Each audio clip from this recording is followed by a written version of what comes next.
this safe? And get this. If I open it, I'll give 1 billion. Before we dive into this incredible true story about a poor boy, a locked safe, and one man's extraordinary ability, please hit that like button and subscribe to our channel. We share inspiring stories about regular people who accomplish extraordinary things through determination and talent. These are stories that prove hard work and belief in yourself can change everything. Subscribe now and don't miss a single story. Let's begin. Mumbai, 2015. Rajesh Malhotra, one of India's richest men, stood in his private office looking at a problem that had haunted him for 5 years. In front of him was a safe, not just any safe, but one of the most advanced security safes money could buy. It was a German-made luxury vault, worth over 50 Indian rupees locks, equipped with the latest biometric technology, combination locks, and security measures. Inside that safe was something worth 100 Indian rupees crores. It was his late grandfather's inheritance, gold, jewelry, documents, and cash.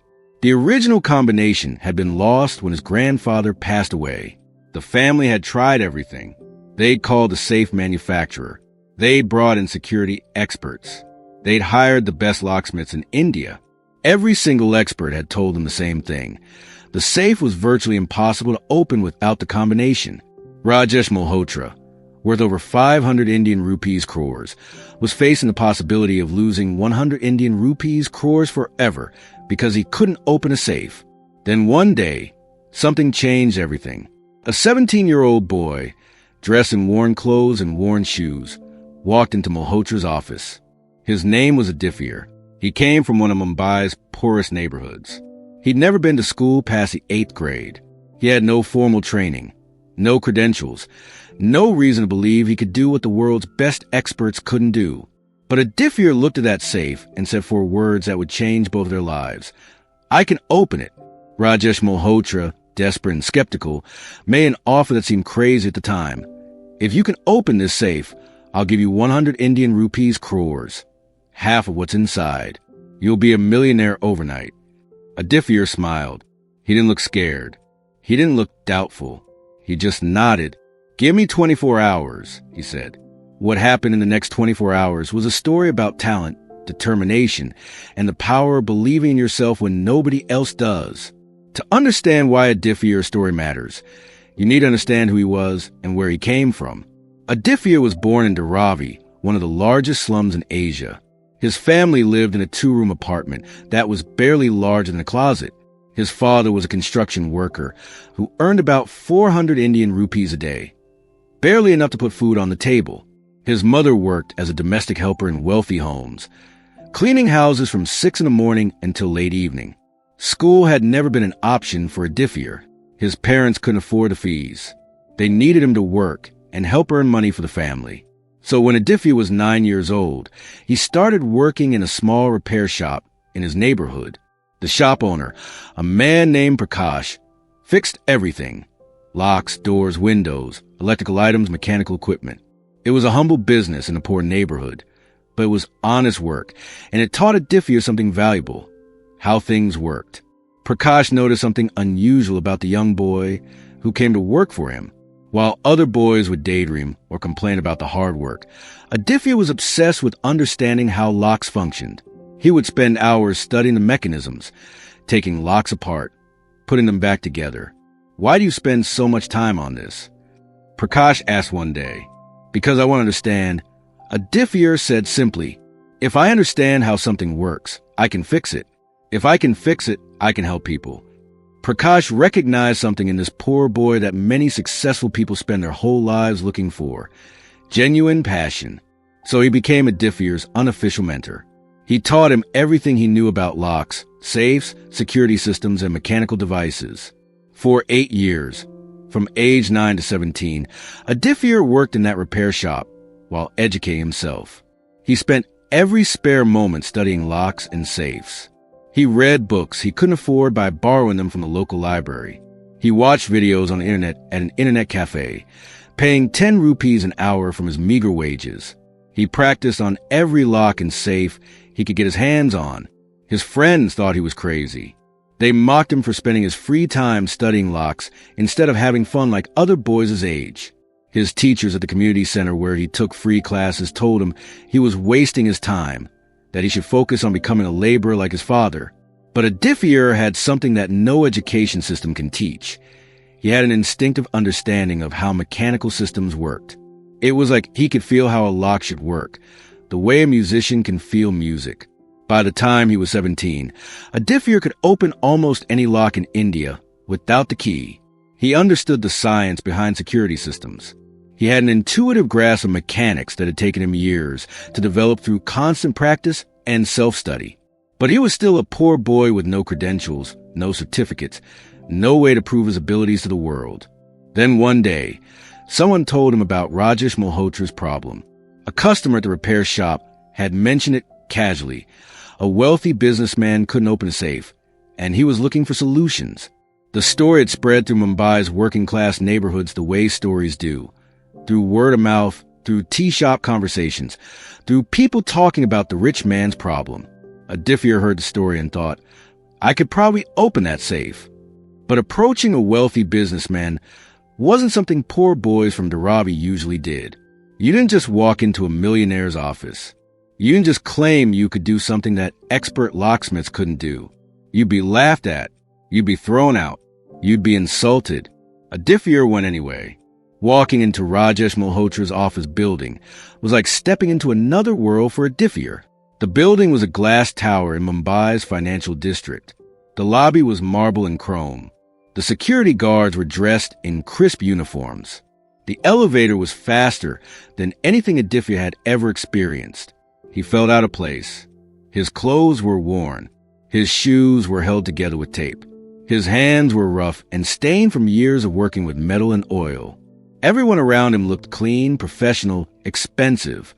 The security guards almost didn't let him in. What business do you have here?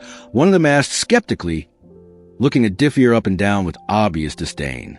I'm here to see Rajesh Malhotra, Adithier said, his voice steady despite his nervousness. About the safe. The guard almost laughed. Sure you are, kid. Why don't you go back to wherever you came from? But something in Adithier's determination, something in the way he stood there without backing down, made the guard pick up the phone. Maybe he would humor this boy. Maybe it would be good for a laugh in the office. 10 minutes later, Adithier was standing in front of Rajesh Malhotra himself. Malhotra was in his 50s, a man accustomed to power and respect. He spent his days making decisions that affected thousands of people. He'd built his fortune through intelligence and determination. He was not the kind of man who had patience for poor boys making wild claims. How did you get up here? He asked, not unkindly, but with clear dismissal in his voice. Sir, I'm here about your safe, Adithier said. I can open it. Malhotra looked at this thin, poor boy in front of him with something between amusement and irritation. Many people told me they can open this safe, he said. Expert locksmiths, security professionals, specialists brought in from around the world. All of them have failed.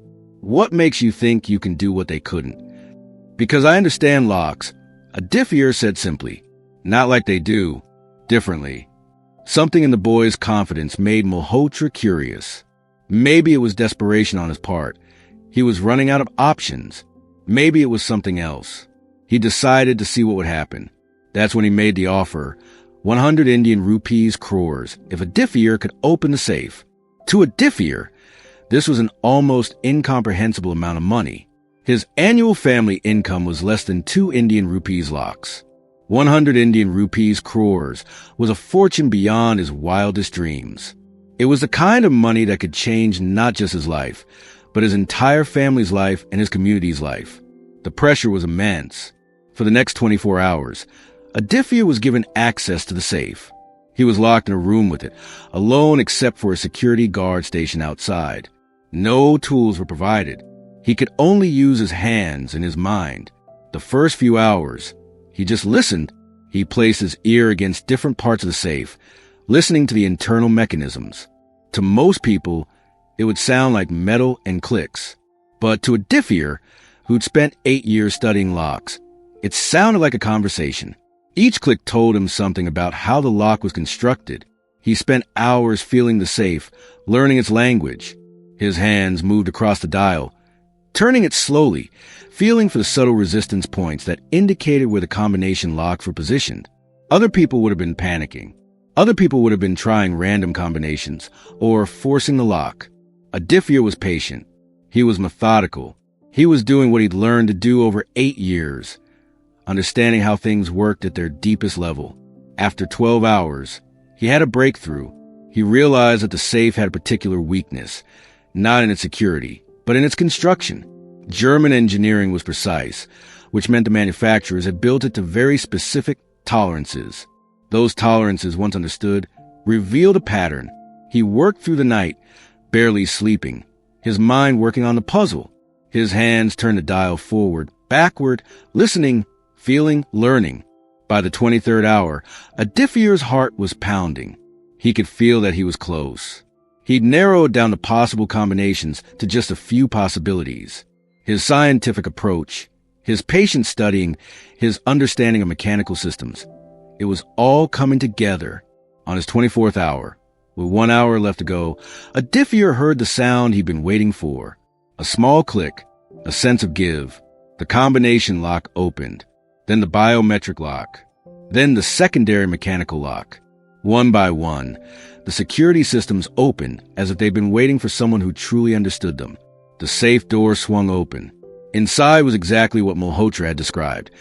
100 Indian rupees, crores in gold, jewelry, documents, and cash. When Rajesh Malhotra saw that open safe, he couldn't believe what had happened. A poor boy from the slums had accomplished what the world's best experts had failed to do. He immediately honored his promise. He transferred 100 Indian rupees, crores, to Aditya's bank account. But something remarkable happened in the days that followed. Aditya didn't disappear. He didn't just take the money and go back to his neighborhood. Instead, he went to Rajesh Malhotra and made a proposal. "Sir," Aditya said, "I want to learn. I want to study. I want to understand more than just locks. I want to become someone educated." Malhotra, impressed by this response, did something generous. He offered to pay for Aditya's education. Not just basic schooling, but university, professional training, everything he needed to build a real career. With his 100 Indian rupees, crores, Aditya did something most people wouldn't do in his position. He took care of his family. He paid off his parents' debts. He bought them a house. He made sure they'd never have to struggle again. But he kept only enough for his own education and living expenses. The rest of the money he invested wisely. With Malhotra's guidance, he made intelligent financial decisions that grew his wealth even further. But the real transformation was in education. Aditya completed high school in 1 year through an accelerated program. Then he enrolled in college, studying engineering and security systems. He attended university while also working with security professionals, learning about advanced systems, understanding modern technology. By his early 20s, Aditya had become one of India's foremost experts on security systems. Companies wanted to hire him. Universities wanted him to teach. He'd gone from a poor boy with no prospects to a respected professional. But more than that, Aditya did something that changed his community. He opened a school in Dharavi, the slum where he grew up. He taught other poor boys what he'd learned. He showed them that talent and determination matter more than circumstances. He proved that poverty wasn't destiny. Years later, when Aditya was being interviewed by journalists and asked to speak at conferences, he always talked about the same thing: belief. "Nobody believed in me," he would say. "Not because I wasn't capable, but because I was poor, because I didn't have credentials, because I didn't fit the picture of what an expert is supposed to look like." He talked about how he was mocked for spending his time studying locks. He talked about how people told him he was wasting his time, that he should accept his place in society, that poor boys didn't become successful. "But I believed in myself," he said. "And when Rajesh Malhotra gave me a chance, I proved what I already knew. That talent isn't exclusive to wealthy people. That intelligence isn't determined by how much money your family has. That hard work and dedication can overcome any obstacle." What's remarkable about Aditya's story is that it proves something fundamental about human potential. It exists everywhere, in everyone. It doesn't check your bank account before deciding whether to show up. It doesn't care about your family background. It doesn't require a prestigious school or wealthy connections, but it does require belief. It requires someone to see past the worn clothes and see the talent underneath. It required a diffier to believe in himself when nobody else did. Rajesh Malhotra, who made a 100 Indian rupees crore offer that most wealthy people would never risk, didn't just get a safe opened. He discovered something valuable, genuine talent. He gained something money can't always buy, the loyalty and friendship of someone whose life he changed. The story also teaches something important about how we judge people. We often assume that expertise comes with diplomas and credentials and professional certifications. We often assume that if someone doesn't look the part, they can't do the job. But a diffier opened a safe that experts with all those credentials and certifications couldn't open. Sometimes the person who can solve your problem doesn't look like what you expected. Sometimes talent comes from unexpected places. Sometimes the greatest abilities develop not in fancy schools, but in humble repair shops through years of dedicated practice and self-education. Today, a diffier runs a successful security consulting business. He's wealthy, he's respected, but he's never forgotten where he came from. He visits his old neighborhood regularly. He mentors young people from poor communities. He tells them his story and shows them that their circumstances don't have to determine their destiny. The poor boy who couldn't afford school ended up becoming educated. The boy everyone thought would be a laborer became an expert consultant. The teenager with no prospects became a millionaire through pure talent and determination. And it all happened because he believed in himself when nobody else did, and because one wealthy man was willing to look past appearances and give him a chance. Final call to action. If this story about talent, determination, and believing in yourself move you, please hit that like button and subscribe to our channel. We're dedicated to sharing inspiring, true stories about ordinary people who accomplish extraordinary things. These are stories that remind us that circumstances don't define destiny, and that talent and hard work matter more than background or credentials. Subscribe now, ring that notification bell, and don't miss our next incredible story. Thank you for watching, and remember, your value isn't determined by your bank account or your background. It's determined by your dedication, your belief in yourself, and your willingness to work hard for what you want. You have everything inside you right now to become extraordinary. Believe it.